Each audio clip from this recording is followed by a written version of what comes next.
Today we're checking out a place called Forest Camp up in Valencia Mountains.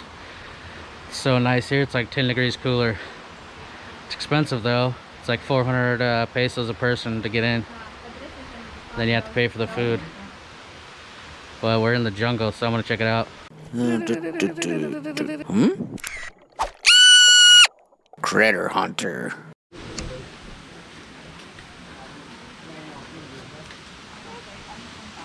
The garden. Fancy? It's really nice, close to nature.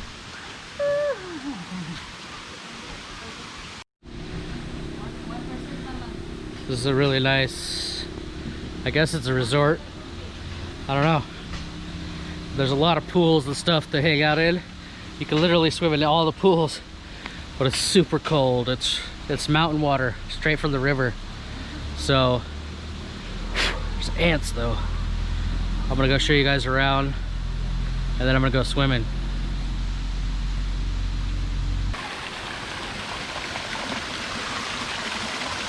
There's so many bolete trees everywhere. I love this. I love those trees. Let's see. I hope this bridge is fat kid proof. Now look at all these little pools everywhere. There's a lot of small pools or swimming pool.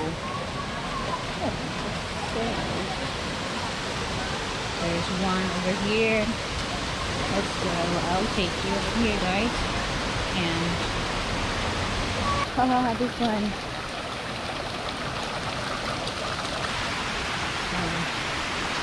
Yes. Look at that.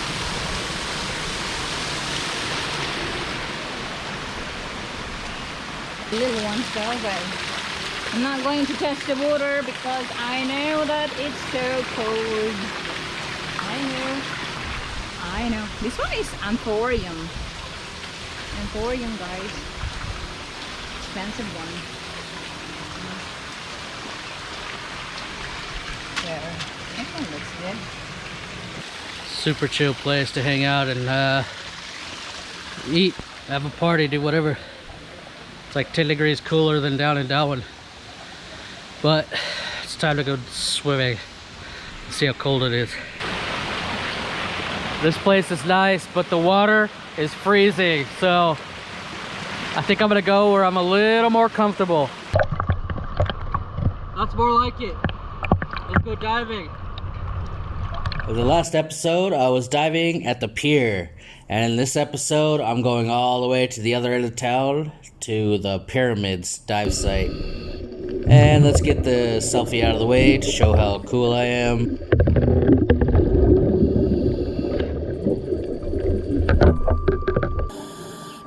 At this dive site, which is in front of the El Dorado Resort, there's this little speedboat that's been sunk, and it has lots of coral around it.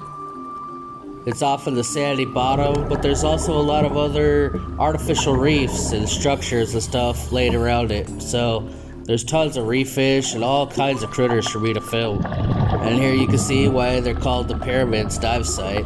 These little pyramid artificial reefs everywhere. And of course, loads of coral and fish have made them their home over time, making this a pretty cool site. Off in the grass, I ran into my favorite little critter, the Flamboyant Cuttlefish. Now, I wasn't particularly looking for this guy, but I never pass him up either. I love these little guys, and I guess you can see why. They're so cool looking.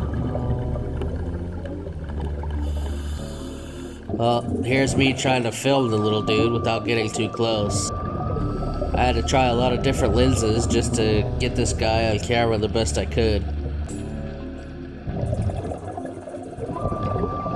You can see why this is one of my favorite little critters in the ocean. They're just so cute, as well as awesome when it comes to how they change color and texture and everything. I'm pretty sure you guys can agree how cool they are.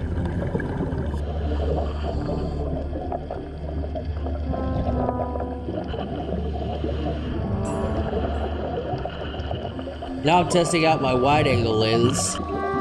It makes it a little bit easier, but I have to get a little bit closer as well.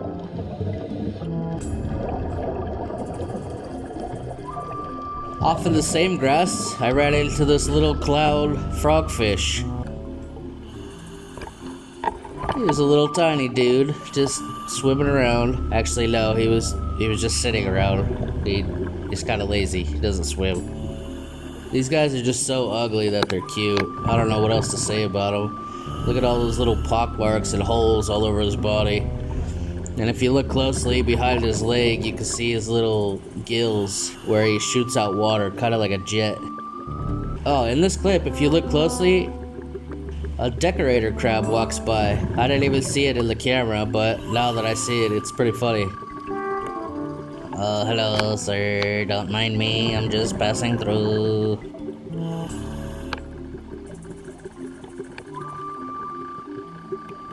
I really don't know what this guy does all day. Just sitting around, maybe taking a snack if it swims by. I don't know. Okay, there's a clump of moss or something. Whoa, it moved! So this is the biggest decorator crab I've ever seen. It was bigger than my fist. And you can see all the seaweed and moss he's put on his back to hide himself. It's just an amazing little crab. I've never seen one that big. And he did look like a ball of fur. I don't know how my guide Alex found him. I definitely never would have found him unless he was moving around. So good spot on that one. I can't even see any details really, except for maybe a foot here and there and maybe an eyeball. There's a little closer up of his eyeball, I guess. Really cool find though. And then nearby on an anchor rope, there's this little banded coral shrimp. And you guys, just for you, I passed up probably 10 or 15 porcelain crabs because I know they're in pretty much every video. So I filmed this guy instead just to make it a little different.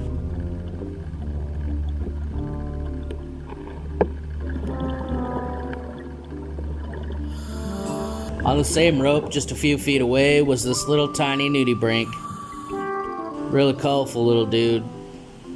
I guess he's just slithering around looking for stuff to eat. Honestly, I'm not even sure if he's a nudibranch or just a sea slug, I don't know.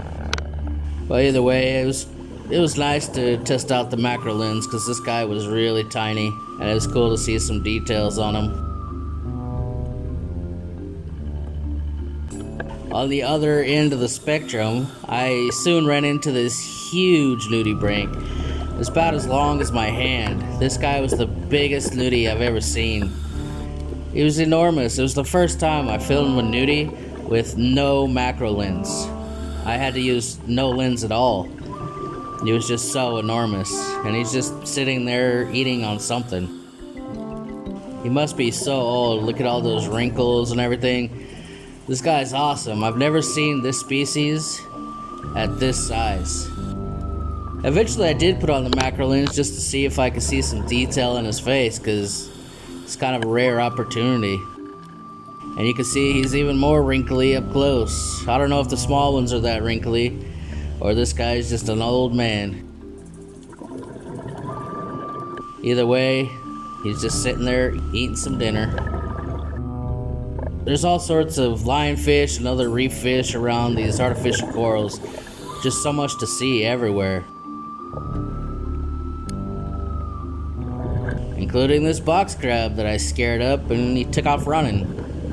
I barely got enough time to film him as he dug his little hole. Boop. Gone.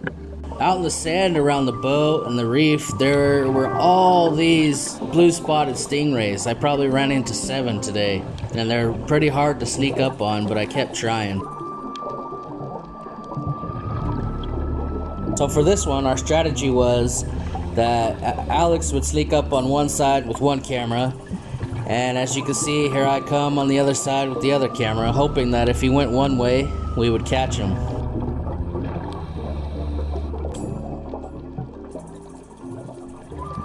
But you'll see what he does next. It was pretty unexpected. I kind of expected him to bury himself, or turn around and go backwards away from both of us. But as I snuck closer and closer, just trying to get close enough so he was in the light, he was making some decisions, and somehow in his little tiny stingray brain, he decided the best hiding spot would be underneath me. And that's where he went. I tried to film him, but he just went directly under me. And you know what? This is what it looks like from my angle, from my camera. Here he goes. He's starting to go away. Where I'm trying to catch him, and oh, there he goes. He goes underneath me. And I lose him in the camera. Of course, I did manage to get a few more on camera that day. These stingrays were everywhere, but they were hard to catch. Usually they just surprised me by taking off real fast when they were buried. It was pretty cool to see so many in one day.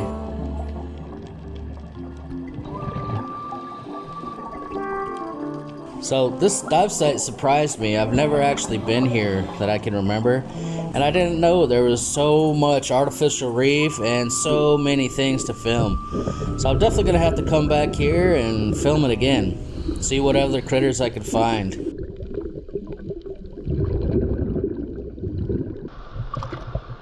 I didn't know that was 90 minutes. 90 minutes. You thought we were gone forever? If you like this video, you'll probably like either of these two, so click one and enjoy. See you guys on the next one.